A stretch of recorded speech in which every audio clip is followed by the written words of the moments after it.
You remember it. You are certain you remember it.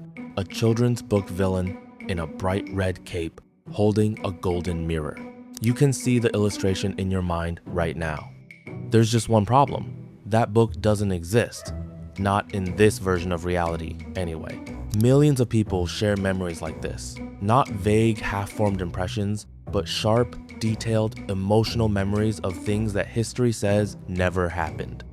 A children's movie that was never made, a country that was never on the map where you swear it was, a logo with a hyphen that was never there, and when you tell someone about it, they don't laugh at you. They nod, because they remember it too. For years, the internet has called this the Mandela Effect. The name comes from a strange, specific claim. Thousands of people were convinced that Nelson Mandela died in prison in the 1980s. He didn't.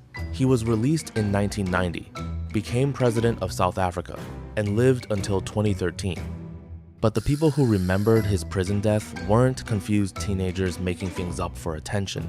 They described funerals, news coverage, a widow giving a speech, detailed, coherent, false memories shared by strangers who had never spoken to each other.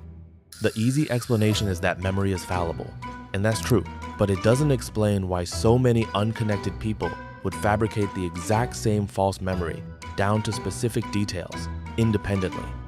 That's the part that keeps this topic alive online, year after year. Because if it were simple forgetting, the mistakes should be random. They aren't.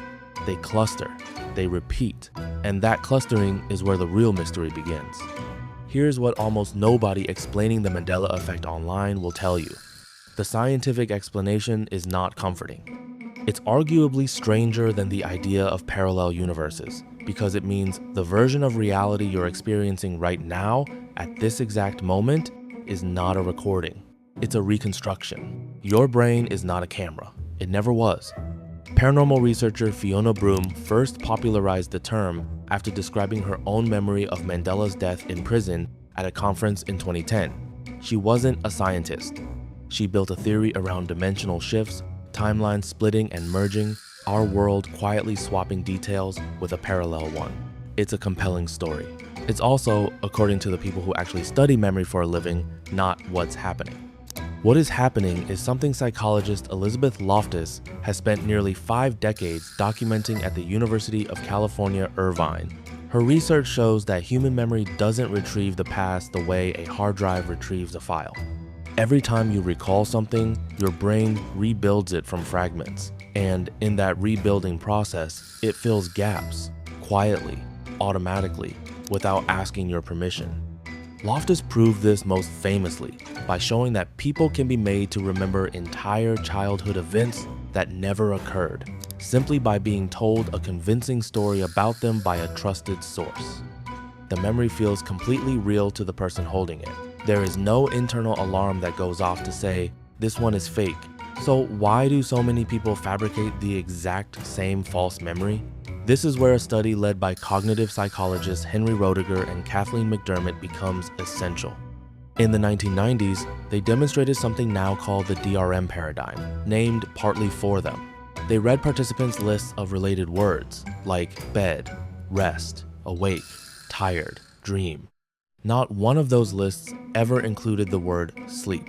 And yet the overwhelming majority of participants later swore with total confidence that they'd heard the word sleep.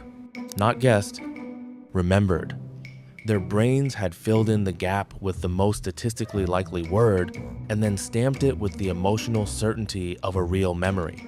Do you see where this is going? Your brain doesn't store the Monopoly Man. It stores an incomplete sketch, a rich man in old-fashioned formal wear, and then, because nearly every illustration of wealthy old-timey men from that era includes one, it quietly pencils in a monocle. Nobody in the actual Monopoly artwork has ever worn one, but ask a room full of adults, and most of them will describe it with total sincerity, not because of a glitch in the universe. Because of a gap-filling habit baked into how memory works, and because culture has trained an entire generation on the same set of visual shortcuts, this also explains why these false memories cluster instead of scattering randomly. If a shared memory is caused by shared cultural exposure, hundreds of cartoons, movies, and comics reusing the same visual cliches, then thousands of strangers who grew up on the same media would independently develop the same false detail. Not because reality shifted, because culture is a shared hallucination-generating machine, and everyone raised inside it gets fed the same inputs.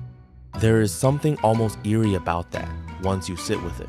It means your childhood memories, the ones that feel the most yours, the most untouchable, were partly written by advertising executives, animators, and toy packaging designers you've never met. It means the line between what you experienced and what you were shown is far blurrier than you'd like to believe. And it raises an uncomfortable question. If your brain can be this confidently wrong about a cartoon logo, what else has it quietly rewritten for you? Consider the name itself, the Mandela Effect. Nelson Mandela was one of the most photographed, most broadcast political figures of the 20th century. His imprisonment was constant news. When he was finally released in 1990, it was one of the most watched moments in modern media history. So why would anyone misremember his death? Because during his decades in prison, Mandela died in captivity was a genuinely plausible, frequently speculated outcome. News anchors discussed the possibility, op-eds were written preparing for it. That speculation left a residue in the collective imagination, a plausible story sitting dormant in memory, waiting to be mistaken for a fact once enough time had passed and the details blurred. This is the twist that most viral explainer videos skip entirely, because it's less exciting than parallel universes. The Mandela Effect isn't proof that reality is glitching. It's proof that memory was never designed to be an archive. It was designed to be useful, fast, efficient. It keeps the emotional gist of an event and discards the fine print. And later, when you need the fine print, your brain manufactures a plausible version instead of admitting it doesn't know. It does this without telling you. That's the disturbing part. There's no warning label attached to a false memory. It arrives feeling exactly as real as a true one. Neuroscientists studying eyewitness testimony have found the same pattern in courtrooms for decades. Confident witnesses are not necessarily accurate witnesses. Confidence and accuracy are almost entirely unrelated in human memory, which is one of the more unsettling findings in modern psychology, and one of the reasons wrongful convictions built on eyewitness identification have been overturned again and again once physical evidence caught up. If a person's memory of watching a crime happen right in front of them can be confidently, sincerely wrong, a memory of a children's book cover from 30 years ago doesn't stand a chance. None of this means your experience is fake, or that you're careless, or that something is wrong with you. It means you're human, running the same imperfect hardware everyone else is running. The people who share your false memory aren't secret time travelers who slipped in from another timeline. They're people who watched the same shows, played with the same toys, and absorbed the same visual shorthand you did, and whose brains filled the same gaps the same way yours did.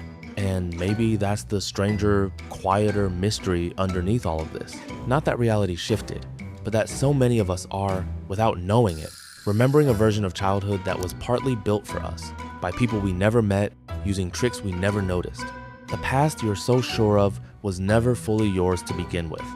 So tonight, when you catch yourself certain about some small detail from years ago, a name, a spelling, a face, ask yourself something. Are you remembering it? Or are you filling in a gap the way your brain always has, quietly, confidently, and completely convinced that the gap was never there at all?